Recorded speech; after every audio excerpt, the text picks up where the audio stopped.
રાજકોટ શહેરના બેડી ગામમાં ગત તારીખ 16/12/2025ના રોજ થોડા દિવસે જયશ્રી ચામુંડા દાળ પકવાનના નામે નાસ્તાનો વ્યવસાય કરતા વેપારી પર જીવલેણ હુમલો થયાની ઘટના સામે આવી।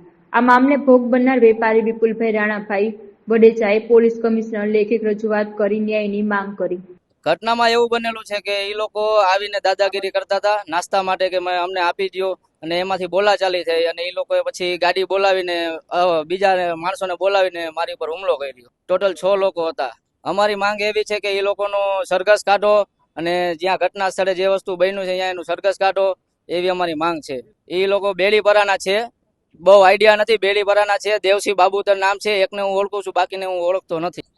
આજથી 2 દિવસ પહેલા એટલે કે મંગળવારના રોજ બેડી ગામ મુકામે ચામુંડા દાળ પકવાન નામના અમારા વેપારી વિપુલભાઈ રાણાભાઈ વડેચા, જેઓ ચામુંડા દાળ પકવાન નામનો ત્યાં ધંધો કરે છે અને ત્યાં ખૂબ સારું એવું એમનું નામ હોય અને એમનો ધંધામાં ફૂલ ગરાગી રહેતી હોય। ટ્રાફિકના હિસાબે અજાણ્યા શખ્સો, મને તો નામ ખ્યાલ નથી કોણ આવ્યું હતું, એ લોકો દ્વારા કે ભાઈ મને દાળ પકવાન આપી દો, એટલે આમને વિપુલભાઈ દ્વારા કહેવામાં આવ્યું કે ભાઈ 20-25 મિનિટ જેટલો સમય લાગશે, પણ જે આરોપી છે તેનું કહેવાનું એમ થયું ભાઈ વચ્ચેથી અમને આપી દો।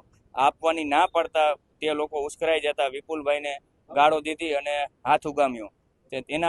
એના પછી એમને કોઈ બીજા વ્યક્તિને ફોન કરી બોલાવ્યો અને અજાણ્યા 4 થી 5 લોકોને લઈ ગાડી એમાં આવેલ અને સીધા વેપારી વિપુલભાઈ રાણાભાઈ વડેચા ઉપર ધોકા અને પાઇપથી હુમલો કરેલ। બસ કે ભાઈ આવી રીતના જો ગુંડાગીર્દી થાય એ ગુંડાગીર્દી બંધ થવી જોઈએ અને વિપુલભાઈ રાણાભાઈ વડેચા જેઓ છે બેડી ગામના છે ને હું પણ બેડી ગામનો એક આગેવાન હોય, બેડી ગામના આગેવાન વતી અને અમારા સમાજના રાજકોટ શહેરનો પ્રમુખ હોય ચુવાડિયા કોળી સમાજ ટ્રસ્ટમાં, તો અમારે સમાજની એક માંગણી છે કે ભાઈ આવી લુખાગીરી ન ચાલે અને જે પણ કોઈ લોકો આમાં સંડોવાયેલા છે એમને કડકથી કડક કાર્યવાહી કરી